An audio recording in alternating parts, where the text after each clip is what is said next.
Welcome to the PlantMichiganGreen.com Gardening Show. Presented by the Michigan Nursery and Landscape Association. Now here's your Garden Show host, Dr. Bob Schutzke. Hello everyone. Welcome to the PlantMichiganGreen.com Gardening Show, brought to you by the Michigan Nursery and Landscape Association. I'm Dr. Bob, your host for the 2021 gardening season. Tune in every Saturday at 4 p.m. through August. We will share garden insights, feature guests from Michigan's green industry, and answer your questions submitted through PlantMichiganGreen.com Ask the Expert. Our hope is to make the most of your outdoor living experience. During the week, you can log on to PlantMichiganGreen.com, your landscaping and horticulture resource, to pose gardening questions, find a professional horticulturist, locate a retail garden center in your area, or become aware of the rewarding careers in Michigan's green industry. We will spend today's show with Dr. Kevin Frank, turfgrass specialist at Michigan State University. He will be with us after a short break, so stick around and get into the gardening groove on the PlantMichiganGreen.com Gardening Show on News Talk 760 WJR.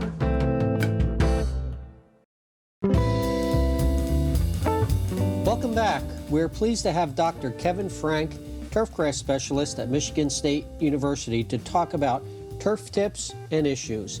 Hi, Kevin. How are you? I'm great. How are you doing, Bob?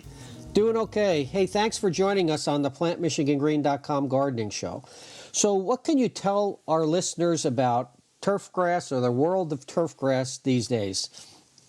It's certainly been an interesting summer, as I think anybody could attest to. We started out, and most of this part of the state, at least, was in a moderate drought throughout most of May and parts of June, and then overnight it seems like we got into these torrential rainfalls that went from having inches of deficit as far as soil moisture to all of a sudden, as everybody knows, flooding and excess. And it seems like that hasn't stopped anytime soon as we've kept getting more and more rain. And I think from a lawn perspective, it's led to a couple challenges. Probably one of the biggest ones that I've been seeing just in the last month or so is dollar spot disease. A lot of people aren't probably going to recognize this in their lawns or have a question of, what is that little dead, dying area?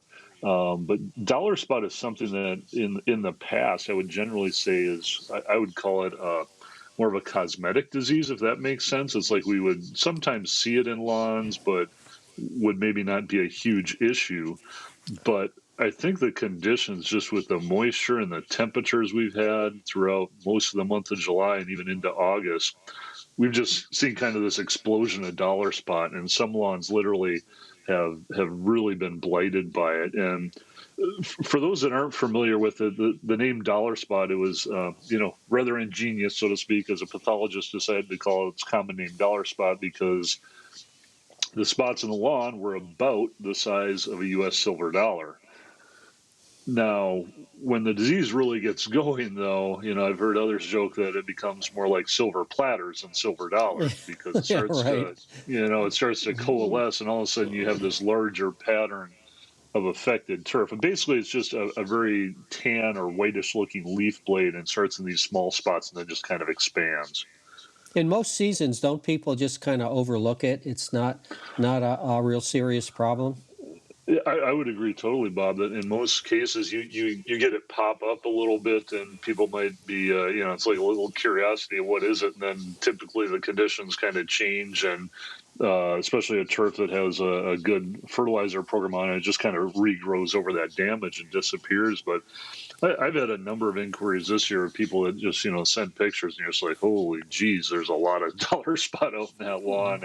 And then they're looking for solutions, of applying fungicides and such. And I think sometimes the challenge with the fungicides apps, especially for homeowners that are doing them, is you kind of start, late after you've already had the infection. And just with the way the conditions were this summer, I think it's hard to catch up. So a lot of times people are like, well, the fungicide isn't working for me. But I think it's a combination of conditions, and then in some cases it's application interval. We have a lot of these products where they will, even in the professional market, where they'll say you'll get 14 to 21 days control, and the professionals look at them and say, geez, I didn't even get to 14 days this time.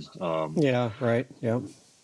So I think, it's one of those diseases. We've had it.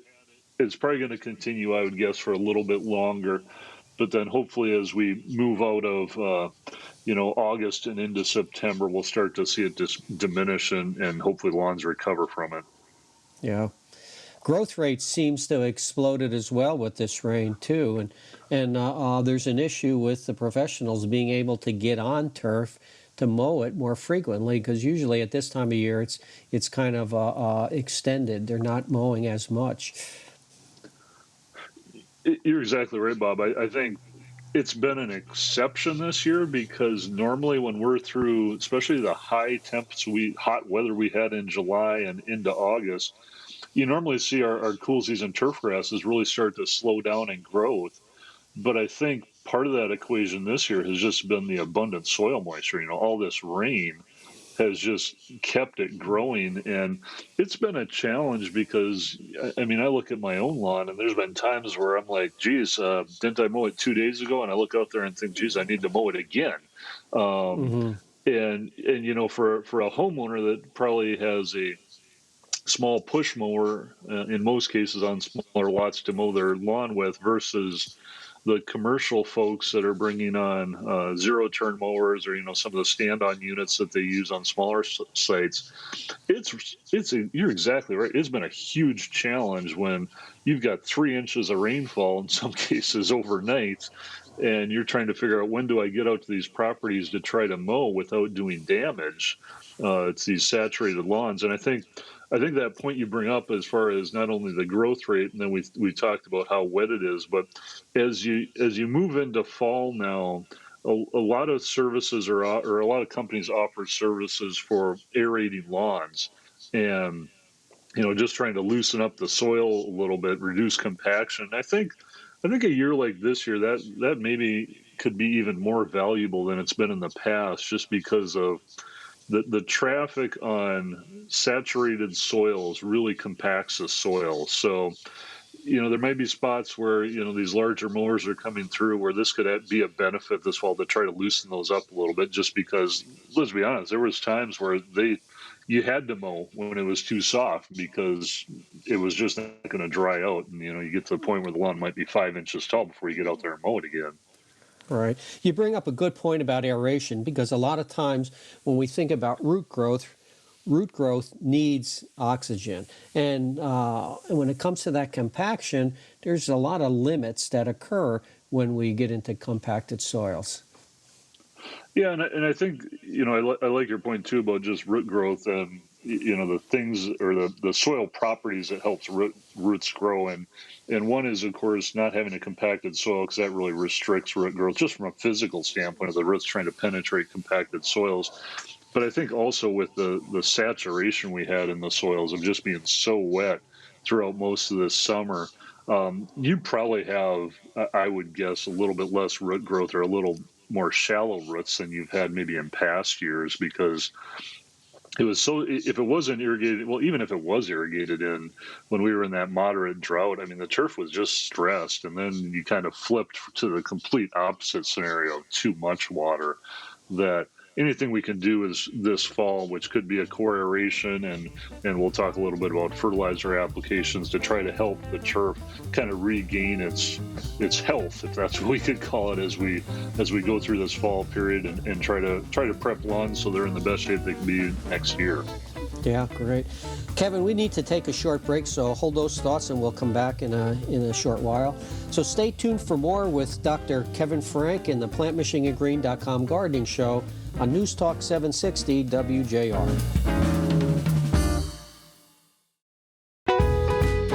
Welcome back to more of the PlantMichiganGreen.com Gardening Show with your host, Dr. Bob Schutzke. Welcome back. We're here with Dr. Kevin Frank, turfgrass specialist from Michigan State University. Okay, Kevin, tell us more. So I think the next logical place to lead us down, Bob, is to, we've talked about some problems. We've talked about dollar spot.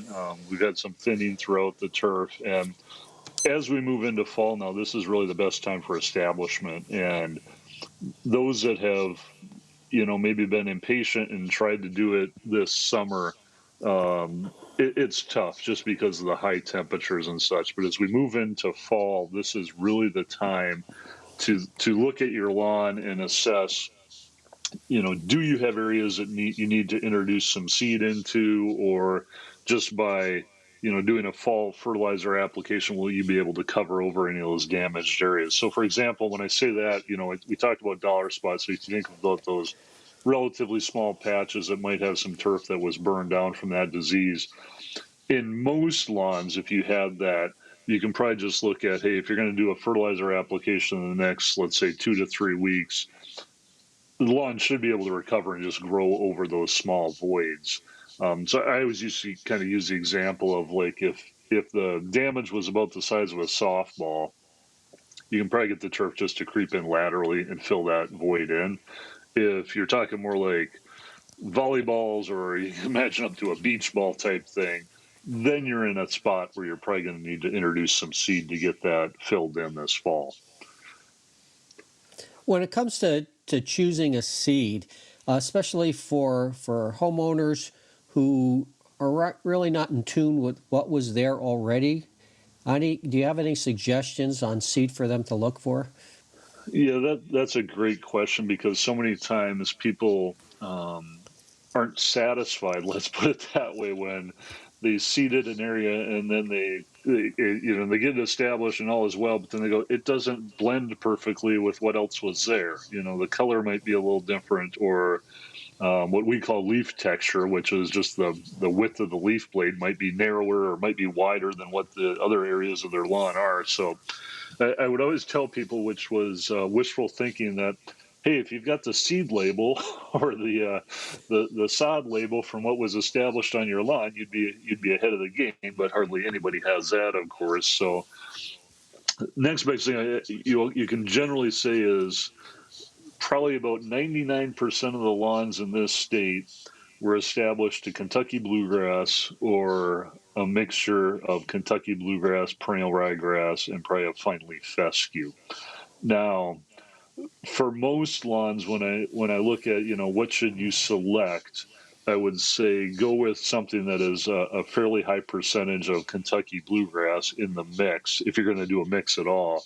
So maybe something like 60-70% Kentucky bluegrass and 20-30% perennial rye. Now, if you have shaded areas that you're trying to establish, then it's probably a little bit different. You want to look at the shady mixes, which are going to have more of like a fine leaf fescue, or some might even have tall fescue in them. But unless you have tall fescue in your lawn, I wouldn't recommend seeding that, because I'm trying not to get too far off topic here. But tall fescue is a different species, and in home lawns, many see it as like a weed, because it kind of clumps up and it has a very wide leaf blade. Now, we certainly have better cultivars of that now that we could use, but if that's not your lawn, don't choose that. So I would generally just look for a Kentucky bluegrass, maybe a mix with some perennial ryegrass, so you'll get something that'll come up fairly quickly. And the biggest thing with everything with establishment is, it's difficult, I know, but patience. It is, especially Kentucky bluegrass, 10, 14 days, sometimes 20 days before you really see it emerging out of the soil and covering an area. And depending on the size of area you're establishing, literally could be until next spring before you get the results you want, because it just takes time. What the question we often get when people are reseeding and or trying to reestablish an area is, how soon after it comes up should I mow it? That's a great question. So here's what I always tell people: don't be afraid to mow. You'll see some folks it will establish an area, and it's almost the point where the grass is laying over before they mow it. I always tell people this: okay, so if you're mowing, let's say you're mowing your lawn at 3 inches, just keep mowing at 3 inches. Go over those areas that you're establishing, and when that leaf is up to 3 inches, it'll be clipped then. I wouldn't suggest going down and trying to chase it as far as mowing it lower. But the biggest thing is turf grass is adapted to be mowed, and mowing turf grasses generally help them spread and help them spread laterally, and also help them just create density in the stand. So once again, don't be afraid to go out there and mow. If you're doing a larger area where you have something that is more soil exposed, for example, kind of like new establishment, I would still do the same thing. If your mowing height's going to be 3 inches, set it at 3 inches, go out there and mow the area.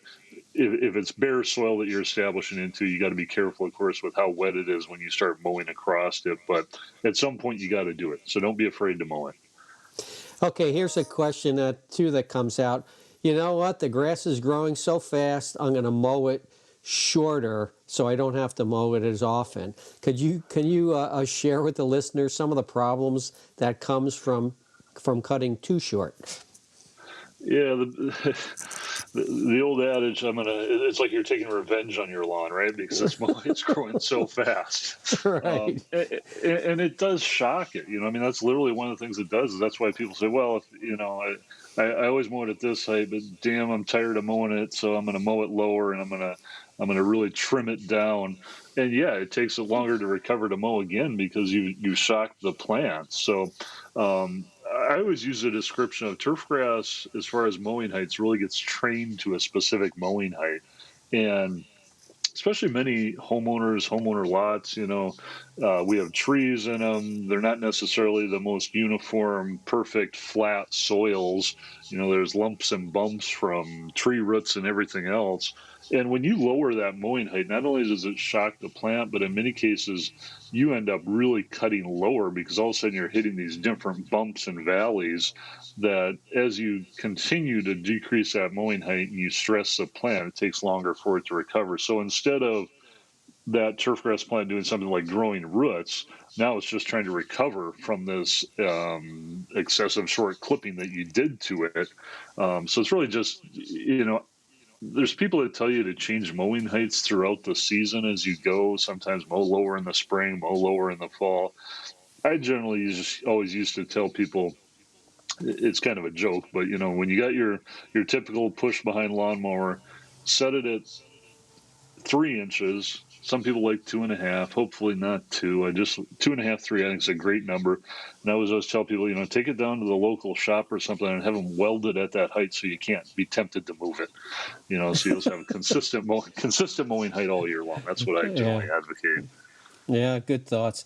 Hey, also when people start to reseed or reestablish in the fall, should they fertilize?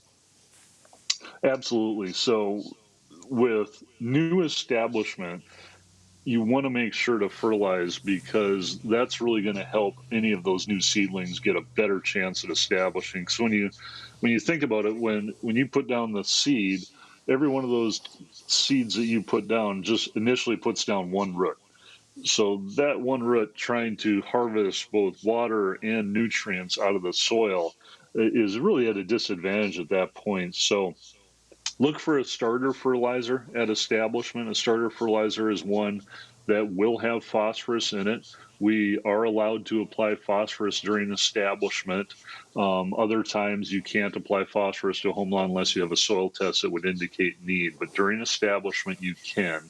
So go ahead and look for a starter fertilizer.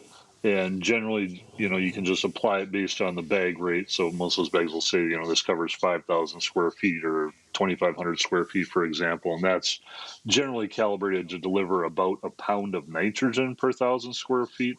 And with a starter fertilizer, that would deliver somewhere around maybe a pound and a quarter or even up to a pound and a half, maybe in some cases of phosphorus to that site. Phosphorus is very important for new seedling establishment. So that's why we recommend that. What about putting down straw or some type of mulch covering? Definitely can be an advantage. I think that's the one challenge we have with fall establishment is it seems like we always used to talk about how, for example, the month of September, maybe we'd get some rainfall return if it had been a dry summer. But oftentimes it seems like to me, since I've lived in Michigan, September is one of the driest, warmest months we have. So some mulch cover will definitely help. If you're going to use straw, I think you want to be careful that you understand the difference between straw and hay. Hay has a lot of different plants in it, a lot of weed seed potentially. Even straw may not be 100% clean, but it's generally cleaner than hay. And the general recommendation is you would take, straw and cover it over an area, and not cover it to the point where maybe you can't see any soil, but that you could at least see, maybe like 2/3 of that area was covered, so to speak, so you wouldn't see the bare soil. I think in most cases for like the homeowners, though, when you're looking at smaller areas you're establishing, there's a lot of lawn starter type kits that have some mulch products in them that will expand upon moisture or water hitting them. So those can be effective. Even if you just pick up your clippings, when you mow the lawn, and you use those to spread atop little areas that you're establishing, that can be quite effective. Kevin, we need to take another short break, so hang in there. So stay tuned for more from Dr. Kevin Frank and the PlantMichiganGreen.com Gardening Show on News Talk 760 WJR.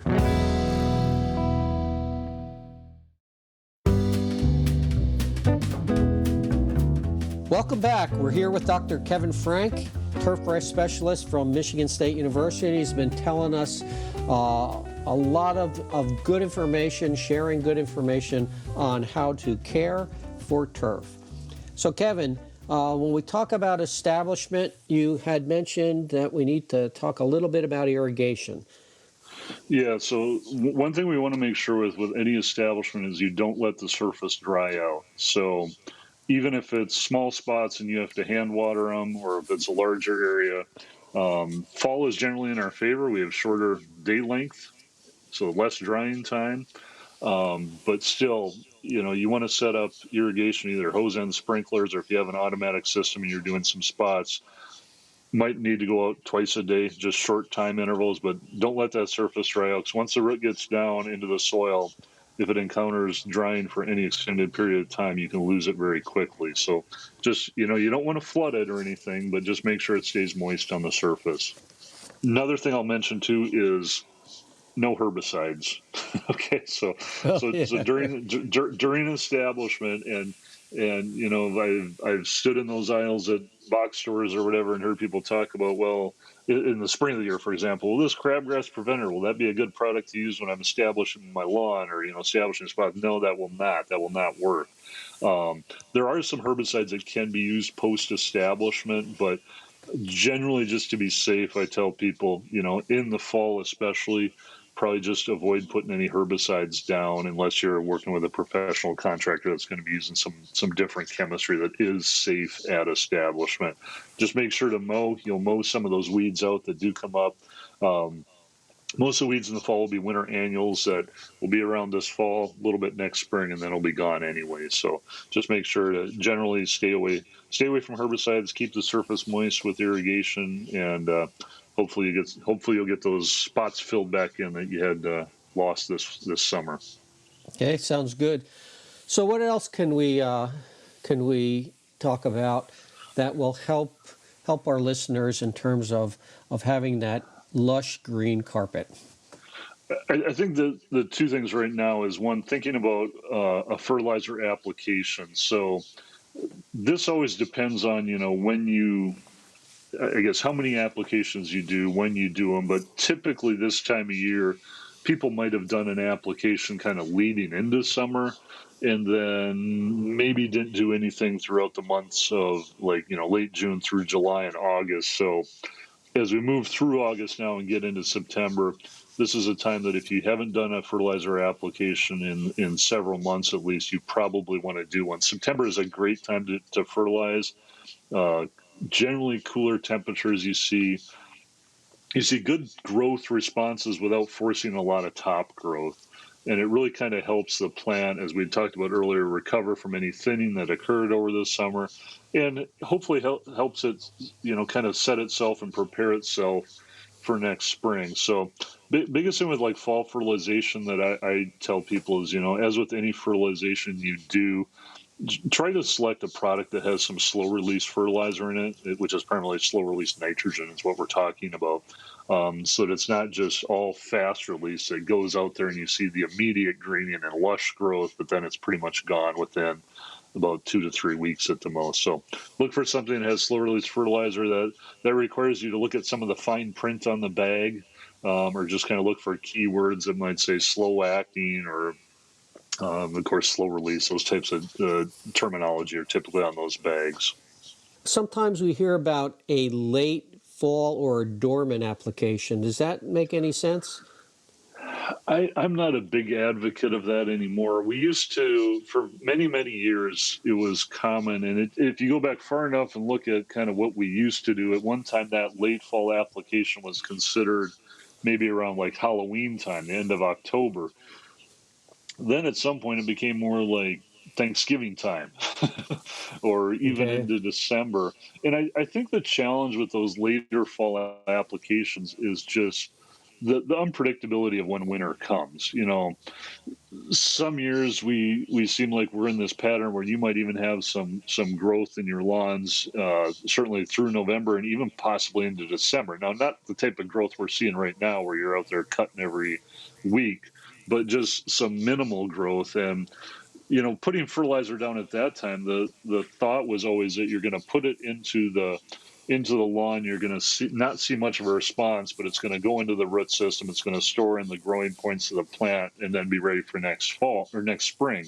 But as you get later and later, some of the more recent research that we've conducted on this has really indicated that that nutrient, that nitrogen especially, is not really getting into the plant at that time of year, and maybe you know, kind of ineffective, so to speak. So what I look at is, instead of trying to do, certainly don't do a dormant one. I think in especially with when the Fertilizer Act was amended, we talked about these phosphorus restrictions a little bit, but there's also a part of that of not applying to frozen soils, which you can get to if you're talking about dormant applications. So I wouldn't do dormant applications. I would look at it, for most people, get it out in September, maybe through October, but by November, hopefully be starting to wrap up. And I know some that are listening are probably going to say, well, you know, I use professional lawn care services, and they might be applying into the month of November. In general, that can be effective, but I really think the best time is a little bit earlier than that. So get it earlier, give it time to get into the plant before winter comes. So in case winter comes early in November or mid-November, and you know, all of a sudden you got a bunch of snow cover out there, that's when those applications really diminish in effectiveness. Quite often we hear comments about putting on 1 to 1.5 pounds of nitrogen per thousand. And so most of the fertilizer bag rates are figured on about 1 pound of nitrogen. Is that true? It's close to it, actually. You know, over the years, many of the commercial, you know, the typical homeowner products are actually even a little bit less than a pound of nitrogen per application. If you're getting up to 1.5 pounds of nitrogen per application, you're probably double applying. I mean Okay, that's all right. so either you have the spreader open twice as big as it should be, or you're going back and forth twice. So Yeah. most of those, give or take, around 1 pound. Okay, so if people just follow the bag rate, and whether they have a drop seed or drop fertilizer or a cyclone spreader, whatever, if they follow those rates, they're right on. Yeah, and just, you know, kind of get a little bit of an idea of hopefully how big your lawn is that you're fertilizing, so that when you go out there, the bag that says it covers 5,000 square feet, for example, and your lawn is only half that, you know, don't get rid of the entire bag on that lawn. You Right. know, Okay. so. Okay. How about grubs? Any thoughts on Japanese beetle?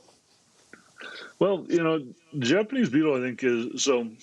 Just to refresh, we have two grubs that are primarily a problem in lawns in Michigan. One is the Japanese beetle grub, and everybody's familiar with Japanese beetle, right? Because they see the actual beetles eating linden trees or your ornamental plants in the landscape. So everybody's familiar with those, and those will produce a grub. Obviously, it can feed in turf.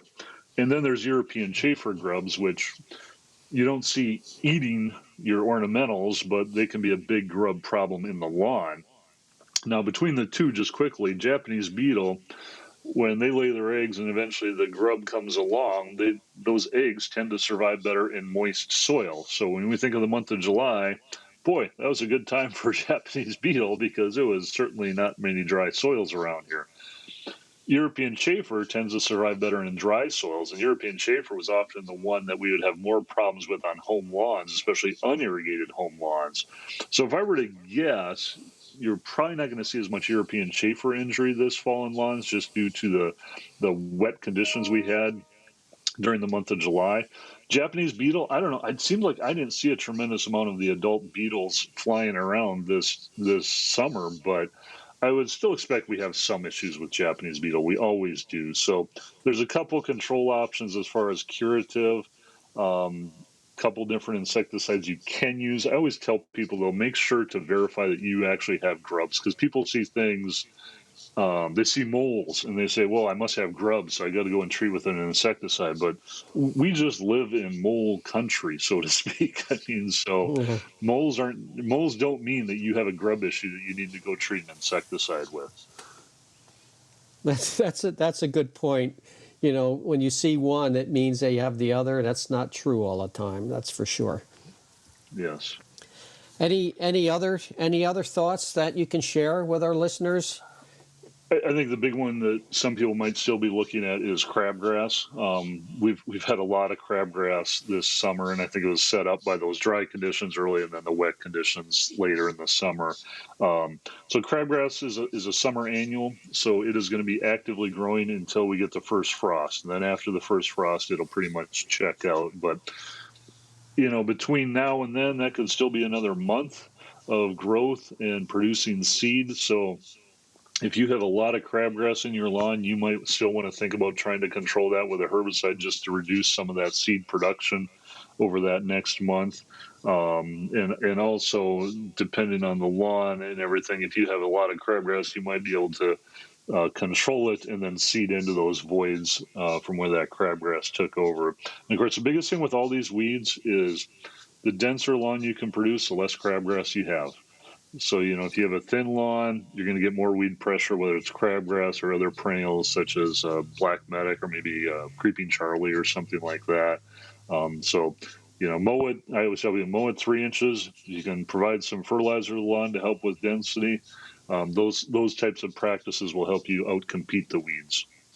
That's a good point about the crabgrass, because quite often when you see these large crabgrass clumps, if you remove them, you may even have to throw down some desirable seed to fill in those spaces. I mean, definitely. And one area that is always a struggle, I think, for everybody is, you know, maybe around sidewalks, maybe around your driveway, where those are even warmer areas. And even if you applied a pre-emergence herbicide in the spring, maybe you didn't get good coverage, you know, right to that edge.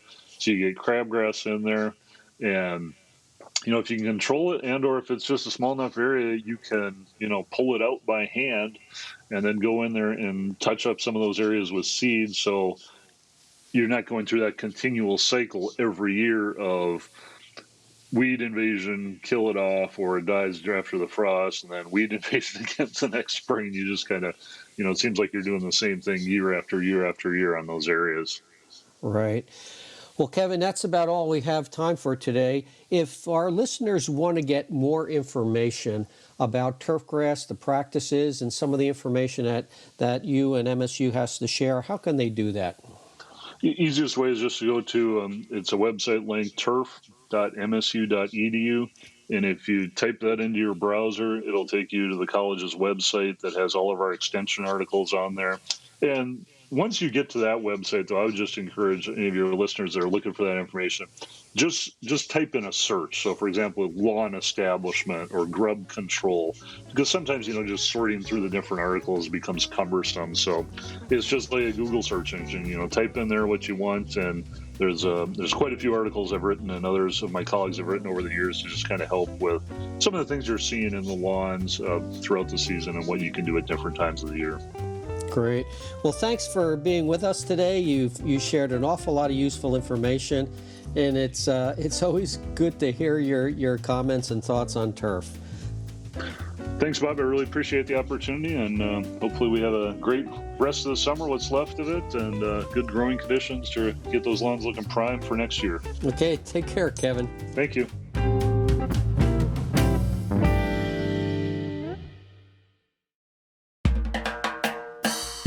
Now back to more gardening with your host, Dr. Bob Schutzke, on the PlantMichiganGreen.com Gardening Show. Here's Dr. Bob. Welcome back. We finished our talk with Dr. Kevin Frank. A lot of really useful information, and so keep in mind, if you have any questions on your turfgrass, you can go to the MSU website, or you can submit your questions to PlantMichiganGreen.com Ask the Expert. Last week we talked with Chuck Martin of Dow Gardens, and he shared what it would be to visit with Dow. I also like to share a garden that you could visit right in the Detroit area, and that's the Taylor Conservatory and Botanical Gardens. It's on North Line Road in Taylor, Michigan. It's a 7.5-acre garden operated by the Taylor Conservatory Foundation, whose mission is to create beautiful public spaces, promote arts and sciences, and preserve natural environment. They promote positive community outcomes with programs designed for a multitude of social, educational, and environmental needs. I've had the pleasure of visiting the Conservatory and Botanical Gardens, and it's a real interesting space, especially for their pruning practices and the way they've trained some of the plant materials. Also, they have a replica of the Anna Scripps Whitcomb Conservatory that's on Belle Isle. And this was the main focus of a Bloomfest flower show held in Detroit. I think it was 2001. And it was donated by DTE Energy to the Taylor Rotary Club in the city of Taylor. The garden, again, is a horticultural treasure.